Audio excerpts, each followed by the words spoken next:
Hey Internet, Captain Erica here. Super excited to do this video today. I'm going to talk to you about the items that I would bring if I were on the Alone Show.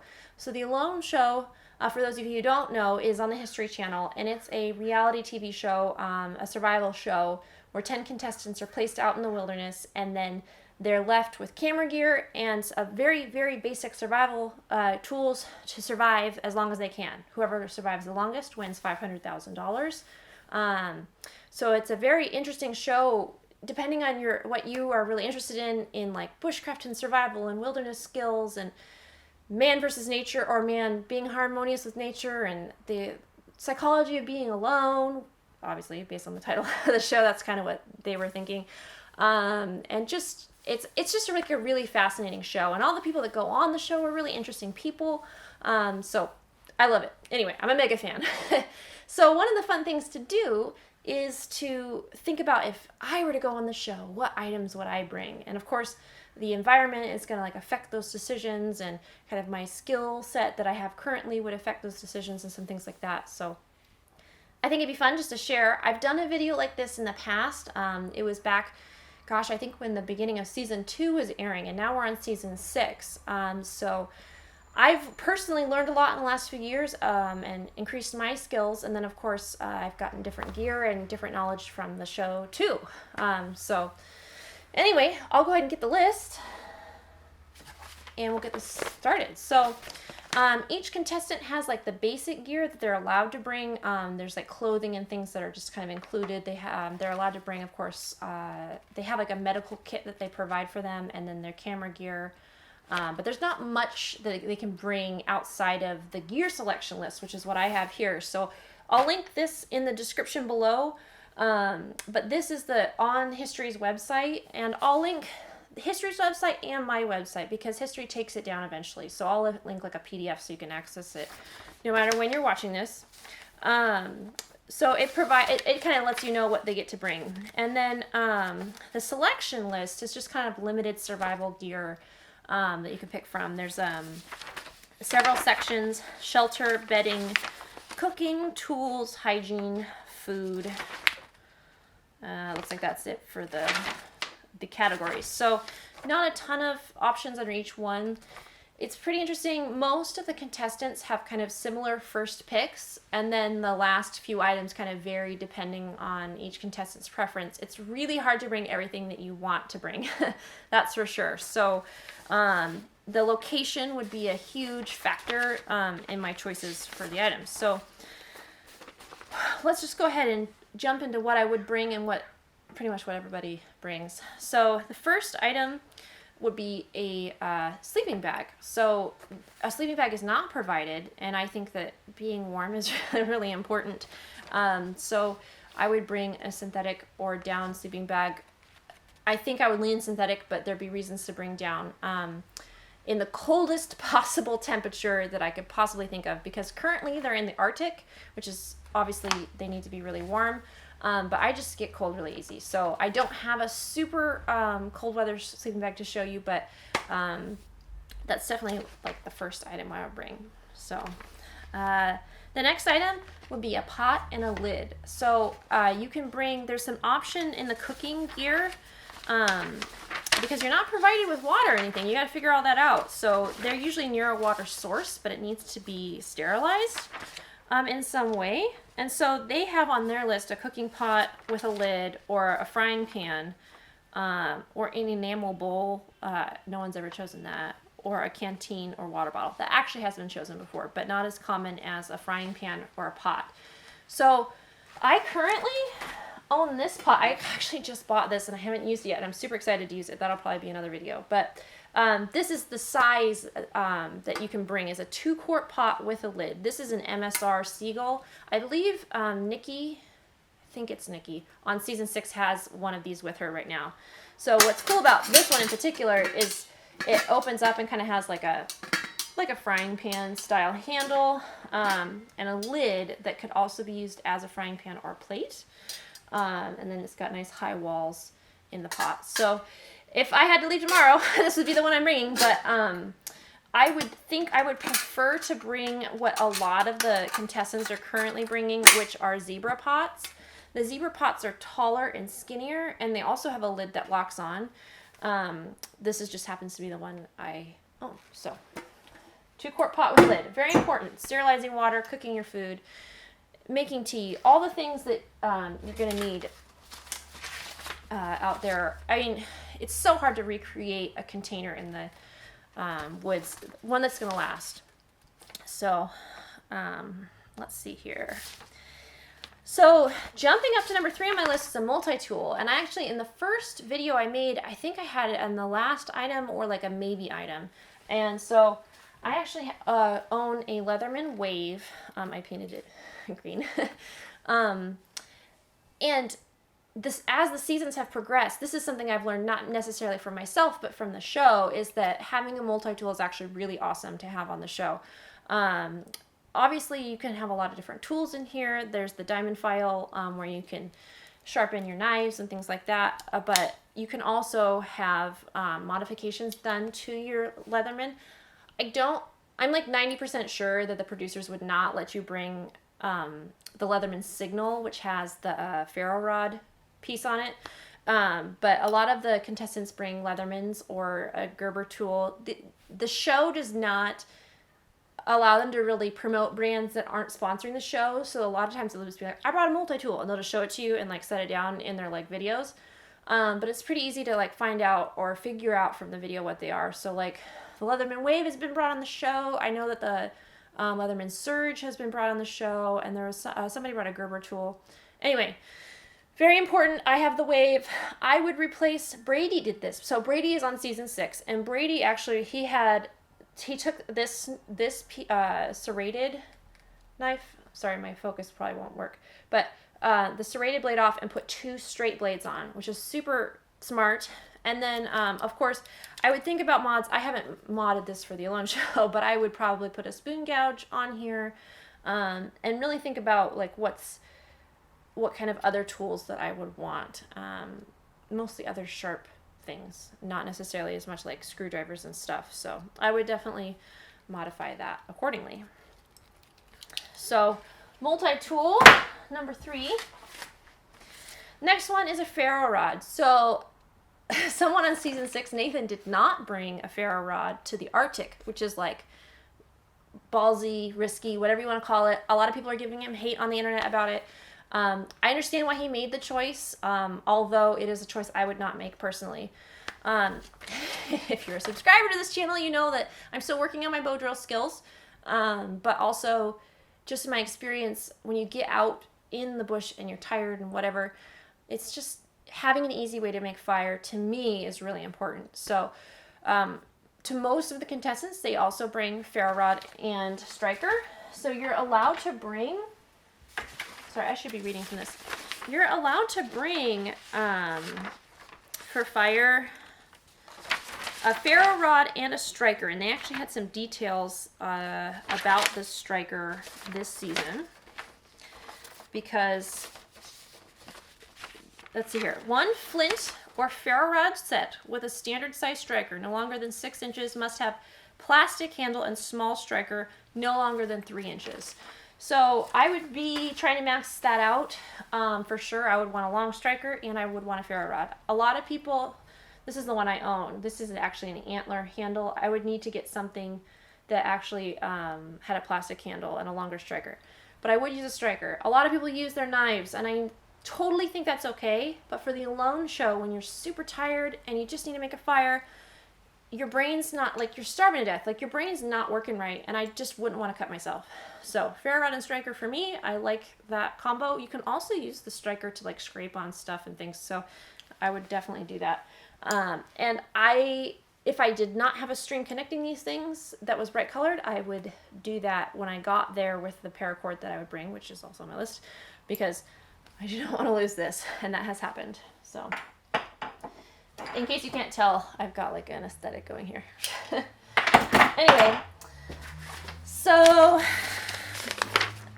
after that, I would bring fish hooks and line. I don't have anything magical to show for this, for the video, but I would definitely bring a variety of fish hooks and fishing line that has been proven again and again and again to be a reliable source of food, whether it be from the ocean in Vancouver Island or from the lake in the newest season in the Arctic, or in Patagonia it was also lake.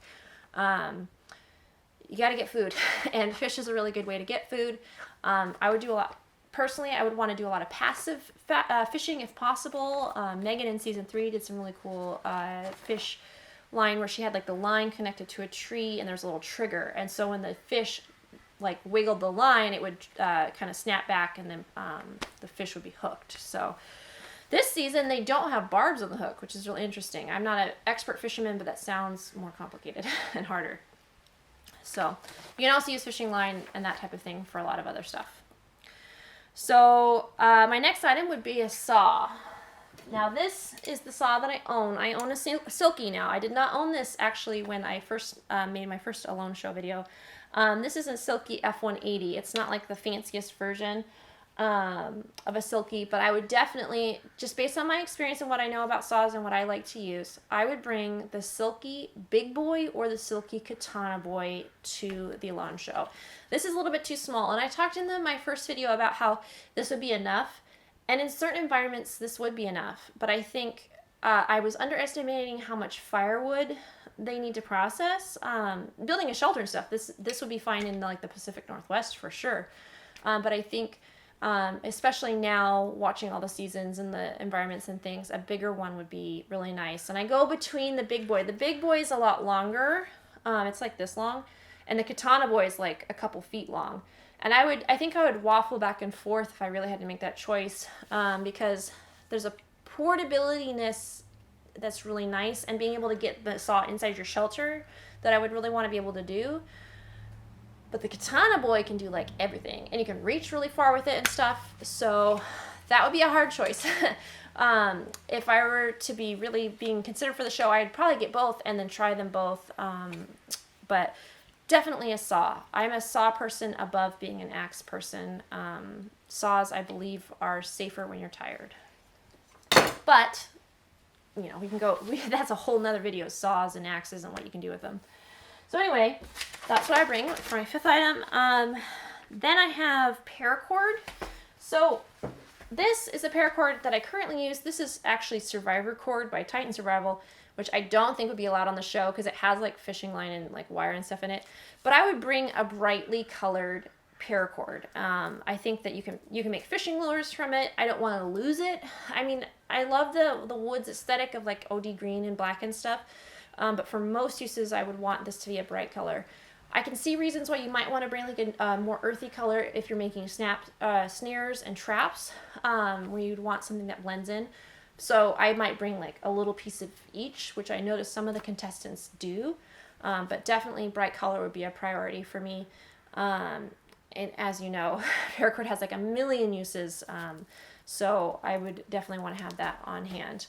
You can make cordage too, and that's one thing, it's like I hesitate to say I would totally bring Paracord if I were going to Vancouver Island, because they found a lot of rope on Vancouver Island, but I think I'd want a guaranteed amount of rope if possible. So obviously very important item. So the next items that I have, see, now I start to get kind of like backy forthy on what like item I would want to bring. So after this, so item number 8, I listed snare wire for this season. I would really, for season 6, if I was being sent to the Arctic, I would really want snare wire to make snares and other things with it. The Multitool would complement bringing that. It makes sense because it has the wire cutter and everything like that. There's a lot of other things you can build with wire, of course, and you could debate that, like, maybe you wouldn't need to bring Paracord if you had a bunch of wire to build, like, for your shelter and stuff, but that would really depend on the environment. So I definitely think snare wire is in the final, because I do not have a bow in my list, which is active hunting, because I don't have the skills. So I can shoot a bow and arrow, but I'm not good. And I don't have the experience doing it. And I do not have any experience shooting a bow at animals. it would be something I'd want to practice, and if I were, had the opportunity to really learn a lot, that might change my mind. But currently I would not bring a bow, despite the fact that many people did on this season, and they're doing well with the bows. So the next item, this item was less chosen on this season, but I think I still would go with it, and Nathan did too, and that was the gill net. So the gill net is something you don't really get to practice. It's pretty much illegal. You can't go out and snag a bunch of fish in the creek with your gill net.